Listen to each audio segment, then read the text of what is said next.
Olá, meus amigos, vamos eliminar 3 mitos em relação à união estável.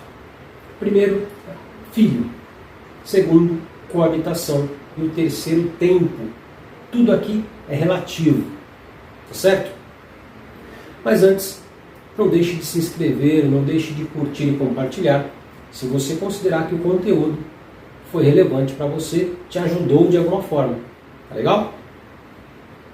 O filho. O filho ele decorre muitas vezes de uma relação eventual.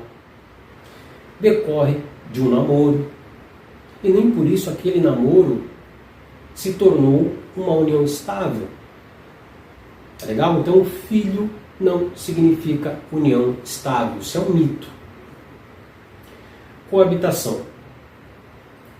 Morar junto, residir sob o mesmo teto, não significa necessariamente união estável. Eu vou dar um exemplo aqui de um caso que chegou lá no STJ. Um casal de namorados.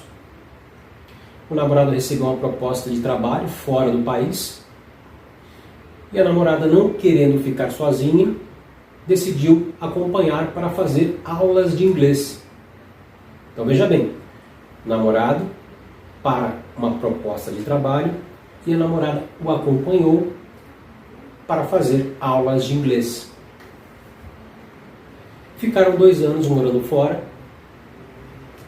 Nesse meio tempo, ele adquiriu um imóvel. Olha só, eles foram, nesse meio tempo que eles estavam fora do país, ele adquiriu um imóvel no Brasil. Tá legal?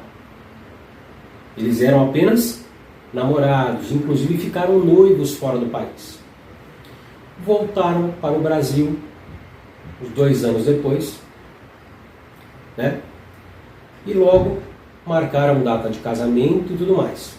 Só que esse casamento foi dissolvido, houve o divórcio, certo?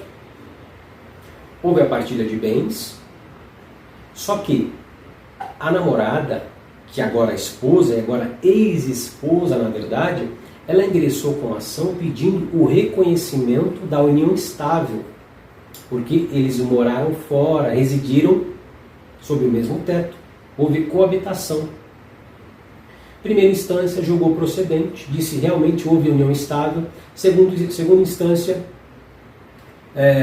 manteve a decisão de primeira instância e esse processo foi para Brasília, STJ. O que o STJ fez? Disse negativo. Negativo, coabitação não significa necessariamente união estável. Ele foi a trabalho e ela foi para aulas de inglês. O propósito não era constituir família. Entendem? Então, não houve o reconhecimento da união estável por conta da coabitação. Por quê? O objetivo deles não era constituir família. O objetivo de constituir família era futuro, tanto é que casaram, mas um tempo depois. Portanto, filho não significa união estável, coabitação também não. E o tempo? O tempo também é um mito. Não há mais tempo, não há mais um período mínimo.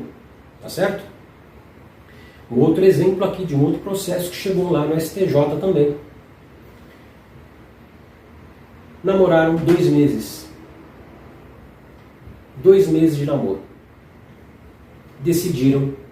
Aí o João falou: Maria, vem morar comigo. 2 meses de namoro. 2 meses de namoro. E João falou: Maria, vem morar comigo. Maria foi. Em 2 semanas, morando juntos, João falece. Maria tentou o reconhecimento da união estável, porque não havia contrato escrito. Primeira instância, ok. Procedente. Confirmando que houve a união estável, mesmo com um período muito curto, 2 semanas. Segunda instância, manteve a decisão. STJ disse negativo. Pouco tempo para dizer que havia uma união estável. Olha só, embora a lei não diga um tempo mínimo, que antigamente era de 5 anos, depois 2 anos, hoje não tem mais tempo mínimo, 2 semanas. Pouco tempo para considerar que houve ali uma união estável. Por isso que eu sou um dos defensores do contrato escrito, tá certo? Porque se tivessem casado, a certidão de casamento já resolvia tudo. Como não há um contrato escrito aqui, estabelecendo o início da relação, Maria não teve direito algum. Tá legal?